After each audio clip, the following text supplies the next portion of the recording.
तू ही रे माझा मितवा या मालिकेच्या आजच्या भागामध्ये आपण पाहणार आहोत. अर्णव आणि ईश्वरी आता एका बोटेवर अडकून बसलेले आहेत आणि ती बोट आता चालत देखील नाहीये. ती बोट शांतपणे पाण्यावर तरंगत आहे. आता आपल्याला कुठेच जाता येणार नाही या गोष्टीचा अर्णवला खूपच राग येतोय. हे सगळं फक्त तुझ्यामुळं झालंय असं तो ईश्वरीला दोष देखील देत आहे. पण ईश्वरी म्हणती हे माझ्यामुळं झालेलंच नाहीये. ईश्वरी काहीही मान्य करायला तयार नाही. अर्णव मात्र भलतीच चिडचिड करतोय. आता ईश्वरीला समजलंय की आत्ताच्या वेळेला थोडंसं शांत राहणं गरजेचं आहे. तो म्हणतो की इथं पोचण्याचं कारण फक्त तू आहेस. ईश्वरी म्हणते, मला असलं काही बोलायचं नाही. यामध्ये माझा काहीच संबंध नाही. आता त्याला ईश्वरीला खूप चिडायचं असतं, तिच्यावर खूप रागवायचं असतं. पण त्याला माहिती आहे की आता बोलून आणि चिडून काहीच उपयोग नाही. कारण ते दोघेच एका बोटीवर शांतपणे बसलेले आहेत. ती बोट देखील चालू शकत नाहीये या गोष्टीचा राग अर्णवला आलेला आहे. तो सतत त्याचा मोबाईल काढतोय आणि नेटवर्क येतंय का पाहतोय. एकदा का नेटवर्क आलं तर आपण मोबाईलहून कोणाला तरी कॉन्टॅक्ट करूया आणि आपण नेमकं कुठे आहे ते सांगण्याचा प्रयत्न करू. लवकरात लवकर मदत मिळवूया आणि या बोटीहून, या पाण्यातून आपण बाहेर पडूया असं त्याला वाटतंय. पण त्याला कसलीच रेंज नाहीये. तो मोबाईल सारखा काढून बघतोय आणि रेंज येते का बघतोय, पण कसलीच रेंज नसल्यामुळं पुन्हा एकदा त्याची चिडचिड होत आहे. ईश्वरी मात्र त्याला सांगते की हे सगळं तुमच्यामुळं झालेलं आहे. तेव्हा तर तो आश्चर्यचकितच होतो. तो म्हणतो, "तू काय बोलतेस ना? तुला कळतंय का बघ." तेव्हा ईश्वरी त्याच्याकडे रागानं बघू लागते. आता तो बोटीच्या केबिनमध्ये गेलेला असतो. ज्या ठिकाणी बोटीचा सर्व काही कंट्रोल असतो. त्या ठिकाणी जाऊन तो बोट चालू करण्याचा आणि ती बोट एका कुठेतरी कडेला नेण्याचा प्रयत्न करत असतो. तो आतमध्ये जातो. ईश्वरी त्याच्याकडं बारकाईनं पाहत असते की आता नक्की हा काय करतोय. तो केबिनमध्ये गेलेला असतो तेव्हा ईश्वरी बाहेरून आरडाओरडा करायला लागते आणि म्हणते, "काय झालंय? तुम्ही काय करताय? तिकडं काय करताय?" तेव्हा तो म्हणतो, "तुला काय वाटतंय मी काय करतोय?" "अगं बाई, मी बोट चालू करून बघतोय. जर का बोट चालू झाली तर आपल्याला या ठिकाणाहून दुसरीकडे कुठेतरी जाता तर येईल ना, त्याचा प्रयत्न करतोय मी. प्लीज तू तुझी बडबड आहे ना जरा बंद कर." असं तो ईश्वरीला सांगत असतो. आता ईश्वरीच्या लक्षात आलंय की जर का बोट चालू झाली तर आपण ह्या संकटातून बाहेर पडू शकू. तेव्हा ती देखील शांतपणे त्याचं जे काय चाललंय त्याकडे लक्ष देते. पण अर्णवला बोट मात्र चालू होत नसते. तो म्हणतो, "ही बोट देखील चालू होत नाहीये. आता काय करावं ना ते मला कळत नाही. पण मी प्रयत्न केल्याशिवाय राहणार नाही आणि ही बोट चालूच करणार." असं तो ईश्वरीला सांगतो. ईश्वरीला मात्र त्याच्यावर जराही कॉन्फिडन्स नसतो. ईश्वरी त्याच्याकडे रागानं बघत असते आणि म्हणत असते, "तुम्हाला जे योग्य वाटतंय ना ते करा. पण लवकरात लवकर मला या बोटीवरून बाहेर काढा, या पाण्यातून बाहेर काढा. मला माझ्या घरी जायचंय." अर्णव म्हणतो, "आणि मला काय इथं झोपायचंय का? तुला कळत नाहीये का मी काय करतोय ते? उगाच तुझी बडबड ना माझ्यासमोर करू नको." असं म्हणून तो ईश्वरीला तोंड बंद करण्यासाठी सांगत असतो. पण ईश्वरी मात्र अधूनमधून सतत त्याला काही नाही काहीतरी बोलून रागाला घालवत असते. आता तो बोट चालू करण्याचा प्रयत्न करत असतो, तेव्हा ईश्वरी देखील त्याला त्याचे प्रयत्न करू देते आणि ती दुसरीकडे येऊन थांबते. इकडे लावण्या आणि तिचा तो माणूस ज्याने अर्णव आणि ईश्वरीला किडनॅप करून ठेवलेला आहे, तो लावण्याशी बोलत आहे. लावण्या त्याच्यावर भलतीच चिडलेली आहे. कारण त्याने भलतंच काम करून ठेवलेलं आहे. त्याला फक्त ईश्वरीला किडनॅप करायला सांगितलं होतं, पण त्याने मात्र अर्णवला देखील किडनॅप केलेलं आहे आणि या गोष्टीचा भयानक राग लावण्याला आलेला आहे. लावण्या त्याला म्हणते, "मी तुला सांगितलं होतं ना, त्यापेक्षा तू भयानक काम करून ठेवलंय. अर्णवला किडनॅप करायला तुला कोणी सांगितलं होतं आणि आता जर का त्याला काही झालं, तर माझ्या इतकं वाईट कोणी नाही." असं म्हणून तिने चक्क त्याच्या सनसनीत थोबाडीतच ठेवून दिली आहे. तो हातापाया पडतोय, माफी मागतोय आणि म्हणतो, "अहो, ते करणं गरजेचं होतं. अन्यथा आपण या पाठीमागे आहोत हे त्यांना समजलं असतं. म्हणून आम्हाला अर्णवला देखील बेशुद्ध करावं लागलं आणि त्याला देखील किडनॅप करावं लागलं. पण ते आता कोठे आहेत?" असं लावण्या विचारते. तेव्हा तो म्हणतो, "मला देखील माहिती नाही ते कोठे आहेत." लावण्या म्हणते, "आत्ताच्या आत्ता ते कोठे आहेत त्याची सगळी माहिती मला मिळाली पाहिजे आणि ते जेथे असतील तेथून त्यांना सुखरूपपणे सोडवून आणण्याची जबाबदारी तुझी आहे. माझ्या अर्णवला जर का काही झालं तर माझ्या इतकी वाईट कोणी नाही, लक्षात ठेव. तुझ्या घरच्या सर्वांना संपवून टाकेल." अशी धमकी आता तिने तिच्याच माणसाला दिलेली असते. तेव्हा तो देखील घाबरून जातो आणि लावण्याला म्हणतो, "तुम्ही काहीच काळजी करू नका. मी लवकरात लवकर त्यांना शोधून काढणार आहे." वल्लेरी बरोबर लावण्याच्या जखमेवर मीठ चोळायला तेथे पोहोचलेले आहे. तू केलेला प्लॅन काय व्यवस्थित झाला आहे असं मला वाटत नाही, असं ती लावण्याला म्हणते. तेव्हा लावण्या म्हणते, "असं काही झालेलं नाही आहे. माझा प्लॅन अगदी व्यवस्थितपणे सक्सेस झालेला आहे. फक्त अर्णव त्यामध्ये गुंतवायचा नव्हता, तो त्यामध्ये गुंतला गेलेला आहे. बाकी सगळं व्यवस्थित झालेलं आहे. आता मी तुम्हाला जे सांगितलं आहे ना, ते व्यवस्थित करा," असं लावण्याच वल्लरीला म्हणते. तेव्हा वल्लरी म्हणते, "आता तू त्याची काळजी अजिबात करू नको. तू फक्त अर्णवची काळजी कर." तेव्हा लावण्या म्हणते, "मला माझ्या अर्णवची काळजी आहेच आहे. माझं त्याच्यावर खूप प्रेम आहे आणि काही जरी झालं तरी मी त्याला मिळवल्याशिवाय राहणार नाही." वल्लरी म्हणते, "तुझा स्वतःवर एवढा कॉन्फिडन्स आहे ना, तर मग ही वल्लरी तुला मदत करणार आहे लक्षात ठेव. आणि आता काय-काय करायचं आहे ना, ते सगळं मला माहीत आहे." वल्लरीला तिनं एक काम दिलेलं आहे आणि आता वल्लरी त्याप्रमाणे काम करणार आहे. लावण्याची गरज आहे तोपर्यंतच लावण्याचा वापर करायचा असा विचार देखील वल्लरीच्या मनामध्ये येत असतो. पण आता लावण्याला माहिती नाहीये ही वल्लरी नक्की काय चीज आहे. इकडे अर्णवने बोट सुरू केलेली असते आणि आता बोट कशीतरी त्याने कडेला आणलेली असते. पण ती बोट आलेली असते ती एका बेटावर. ते एका अशा बेटावर पोहोचलेले असतात ज्या ठिकाणी कोणीच नाहीये. अर्णव आणि ईश्वरी निर्जन बेटावर पोहोचलेले आहेत आणि हे ऐकल्यावर ईश्वरीला मात्र मोठा धक्का बसलाय. कारण या ठिकाणी कोणीच नाहीये. मला खूप भीती वाटते असं ती बोलत असते. अर्णव म्हणतो, "तू काही काळजी करू नको. मी तर आहे." ईश्वरी म्हणते, "त्या पण गोष्टीची मला जास्तच भीती वाटते." अर्णव म्हणतो, "तू काय बोलतेस? तुला कळतंय का? लक्षात ठेव, आज तू माझी जबाबदारी आहेस आणि मी तुझी जबाबदारी घेणार आहे. कारण मला माहिती आहे की तू इथे एकटी आहेस आणि त्यामुळं मी तुझी जबाबदारी घ्यायचं ठरवलंय." हे ऐकल्यावर ईश्वरीला मोठा धक्काच बसतो. ईश्वरी म्हणते, "म्हणजे तू काय करायचं ठरवलंय?" अर्णव म्हणतो, "जे काय करायचंय ना ते मी करतो. पण तुला काहीही काळजी करण्यासारखं नाहीये. तू एकदम शांत बस आणि माझं डोकं मात्र अजिबात खाऊ नको. मी तुझी जबाबदारी घेतोय म्हणलंय याचा अर्थ मी तुला काही त्रास देणार नाहीये. उलट तुला त्रास होत असेल तर तुझी मदत करेल. ती पण फक्त आजच्या दिवस, म्हणजे आपण जोपर्यंत इथं बेटावर आहेत तोपर्यंत. त्यानंतर मात्र असलं काही होणार नाहीये ही गोष्ट लक्षात ठेव." तेव्हा ईश्वरी त्याला म्हणते, "याची काहीच गरज नाही. मी माझी काळजी घेऊ शकते. तुम्ही तुमची काळजी घ्या. माझी काळजी करण्याची काही गरज नाही आणि निर्जन बेट जरी असलं तरी मला याची भीती वाटत नाही," असं ती मुद्दाम त्याला म्हणते. खरं तर ती भीत असते. अर्णव जेव्हा पुढं-पुढं निघून जात असतो तेव्हा ती मात्र त्याच्या मागं-मागं चालत असते. कारण तिला माहिती आहे की अर्णवशिवाय इथं आपल्याला कोणीच वाचवू शकणार नाहीये आणि त्याची साथ सोडून जमणार नाही म्हणून ती त्याला बोलत असते, पण त्याची साथ मात्र अजिबात सोडत नसते. इकडे घरी आजी खूप टेन्शनमध्ये आलेली आहे. कारण तिला समजलंय की अर्णव आणि ईश्वरी गायब झालेले आहेत. अंजलीने त्यांच्यासाठी औषध आणलेलं आहे, पण त्यांना ते औषध पिण्याची देखील इच्छा नाहीये. त्या म्हणतात, "मला आता कसलंच औषध वगैरे काही नको. मला फक्त अर्णव आणि ईश्वरी यांची बातमी सांग. ते कधी येणार आहेत ते सांग." तेव्हा अंजली म्हणते, "अहो ते लवकरात लवकर येतील, पण तुम्ही अगोदर औषध पिऊन घ्या. औषधावर कसलाच राग काढू नका. आपल्याला त्यांची बातमी लवकरात लवकर समजेल," असं ती समजावून सांगत असते. आकाश देखील तेथेच बसलेला असतो आणि तो देखील आजीला समजावून सांगत असतो. तो म्हणतो, की "काही काळजी करू नका. ईश्वर आणि अर्णव लवकरात लवकर घरी येतील. अर्णव असल्यामुळे ईश्वरीची काळजी करण्याची काही गरज नाही," असं ते बोलत असतात. आणि तेवढ्यात लावण्या आणि वल्लरी तेथे आलेल्या आहेत. लावण्याने वल्लरीला जे काम दिलंय ते आता ती करत आहे. वल्लरीने बोलायला सुरुवात केली आहे. ईश्वर आणि अर्णव हे दोघेही गायब झालेले आहेत आणि त्या पाठीमागे नक्कीच ईश्वरीचा हात आहे.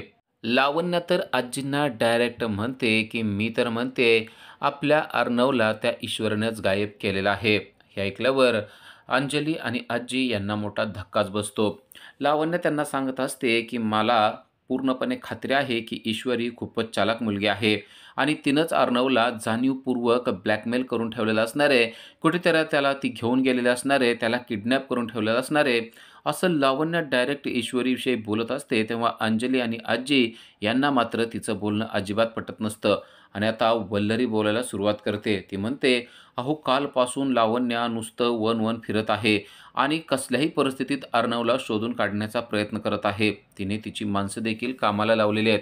हिच्या डोळ्याला डोळा देखील नाहीये. रात्रभर ती झोपली नाही का रात्रभर तिनं काही खाल्लं नाही. तिचं कशातच लक्ष नाहीये. फक्त एकच गोष्ट तिच्या डोक्यात येते ते म्हणजे अर्णव, अर्णव आणि अर्णव.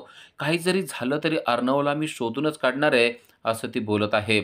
वल्लरी, आजी आणि अंजलीच्या मनामध्ये लावण्याविषयी पॉझिटिव्ह निर्माण करण्याचा प्रयत्न करत असते. खरं तर तिला तेच काम दिलेलं असतं, की घरी गेल्याबरोबर तिच्याविषयी पॉझिटिव्ह बोलायचं आणि ईश्वरी आणि अर्णव यामध्ये ईश्वरी किती वाईट आहे ते सांगायला लावायचं. वल्लरी तिचं काम चोखपणे पार पाडत असते.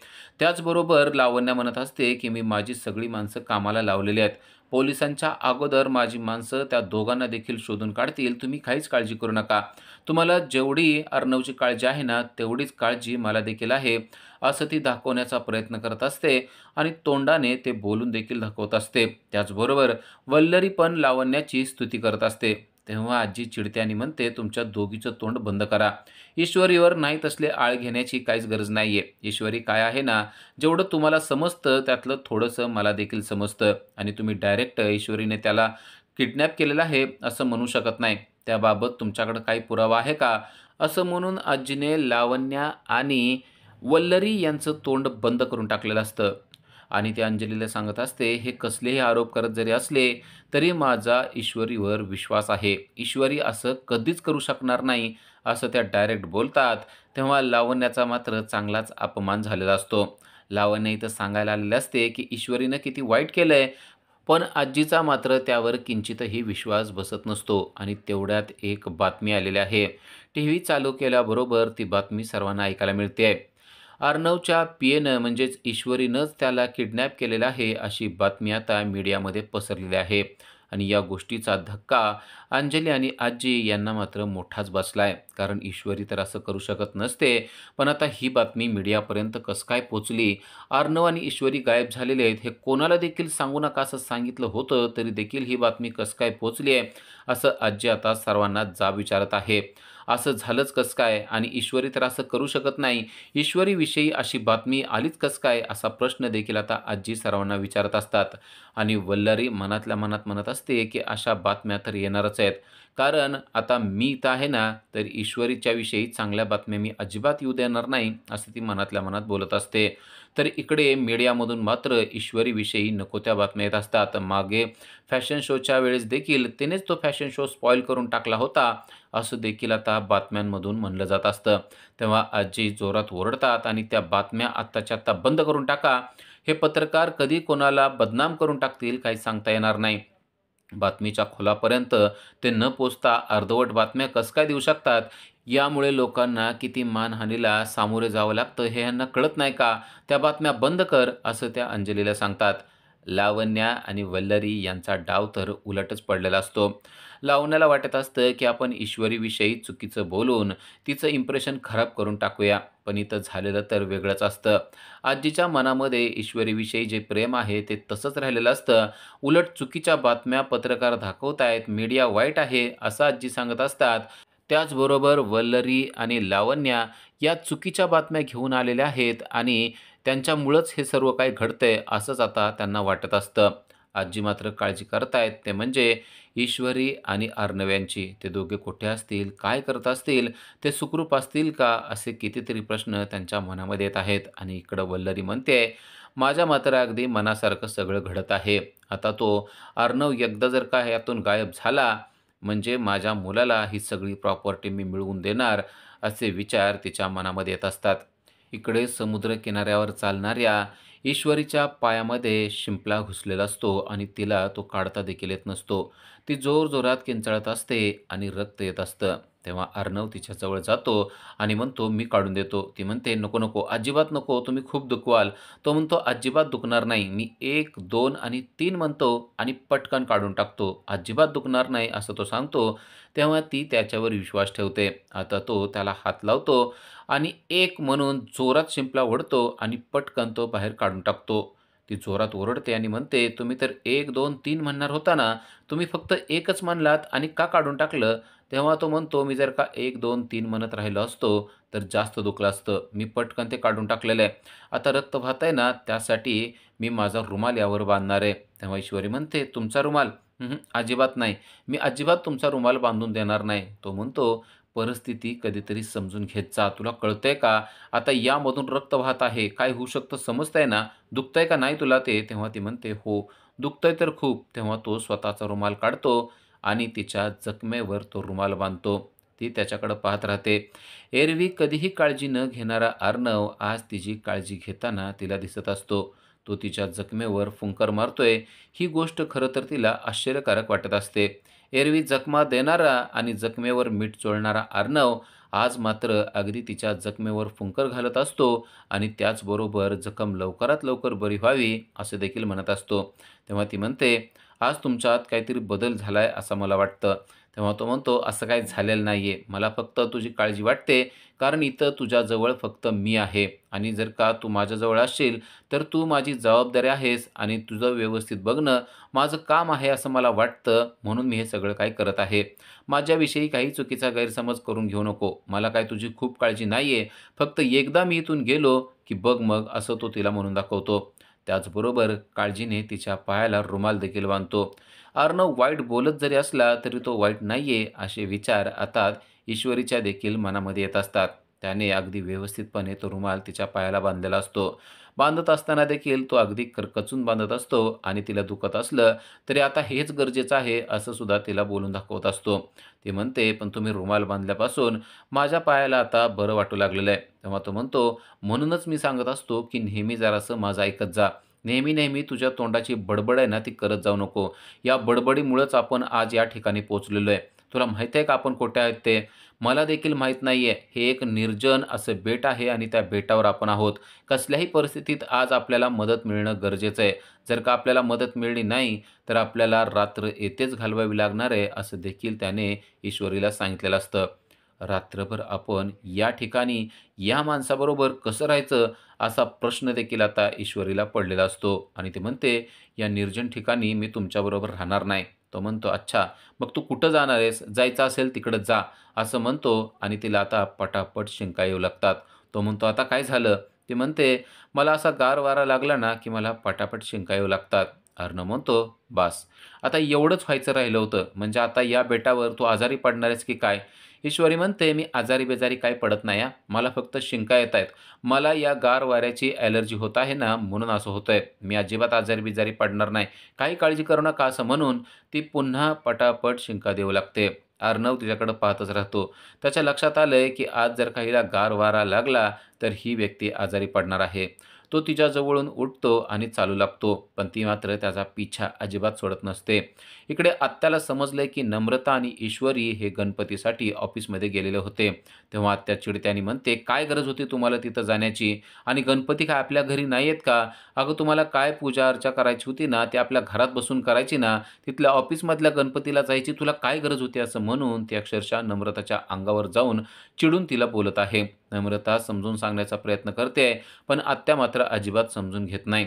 "तुम्ही जाणीवपूर्वक तिथे गेला होतात ना, असंच मला वाटतंय," असं म्हणून ती त्या दोघींवर देखील आरोप करत आहे. "आता काय झालंय? आता ती कुठे गेली आहे? आता काय होणार आहे तुला समजतंय का?" असं म्हणून नम्रताला ती खूप काही वाईट बोलत आहे.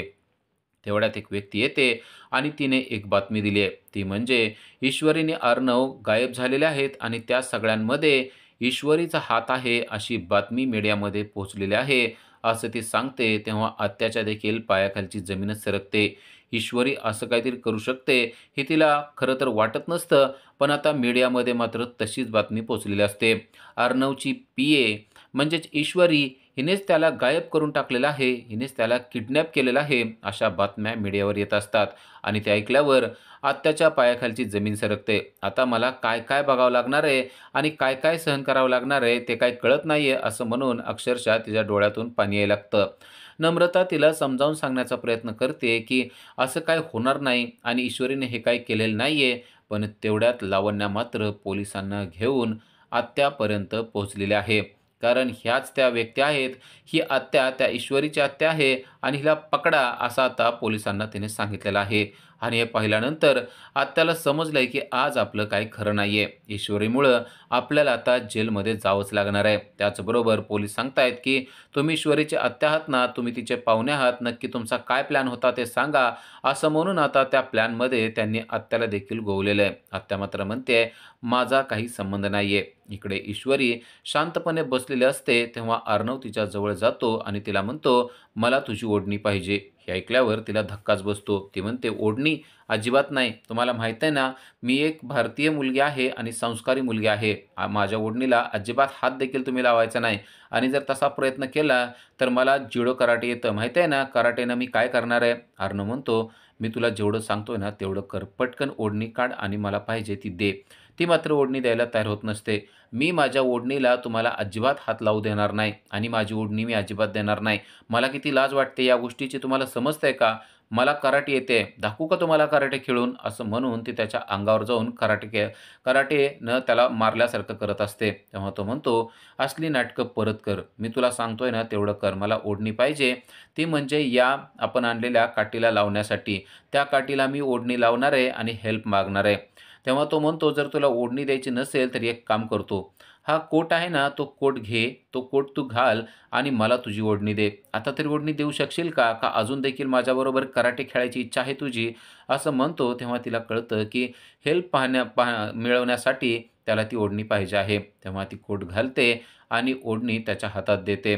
खरं तर तिला अजूनही ओढणी देऊ वाटत नसते. पण आता हेल्प मिळवण्यासाठी ओढणीची गरज आहे.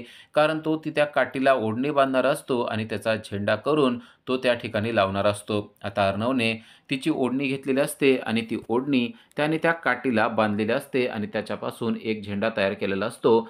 तो झेंडा जर का कोणी पाहिला तर आपल्यापर्यंत हेल्प पोहोचेल असं त्याला वाटत असतं. आता ईश्वरीच्या लक्षात आलेलं असतं की त्याचा नेमका प्लॅन काय आहे. झेंडा लावल्यानंतर तो मात्र आता हेल्पसाठी ओरडत ओरडत आहे. "प्लीज कोणीतरी मला हेल्प करा. हेल्प, SOS, हेल्प" असं म्हणून तो जोरात ओरडत असतो. ईश्वरी मात्र त्याच्याकडे पाहतच असते. तो म्हणतो, "तुला तोंड नाहीये का तुला आवाज नाही ते तरी सांग. जोरात ओरड."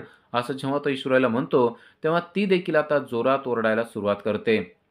"प्लीज आम्हाला वाचवा, आमची मदत करा, आम्हाला वाचवा." असं ती जोरजोरात ओरडायला लागते. हा देखील हेल्प म्हणून ओरडत असतो. उद्याच्या भागामध्ये आपल्याला पाहायला मिळतं, की आता पोलिसांनी आत्याला अटक करायचं ठरवलेलं आहे आणि या गोष्टीमुळे ती पुरती घाबरून गेलेली आहे.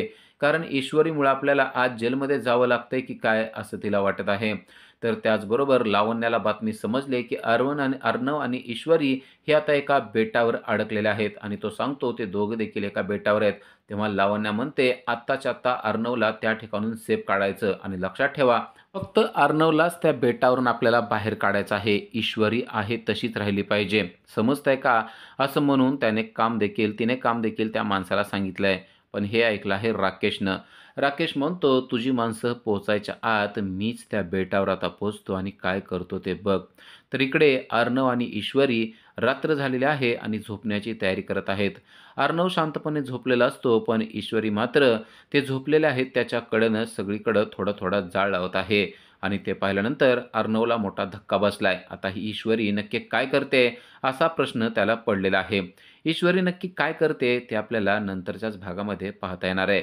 अर्णव आणि ईश्वरी हे मात्र एकमेकांच्या जवळ आलेले आहेत. त्यांच्यामध्ये प्रेम निर्माण होईल का? ते आपल्याला पुढील भागामध्ये समजणार आहे. अशा सीरियलच्या अपडेटसाठी आजच आमच्या चॅनलला सबस्क्राईब करा. थँक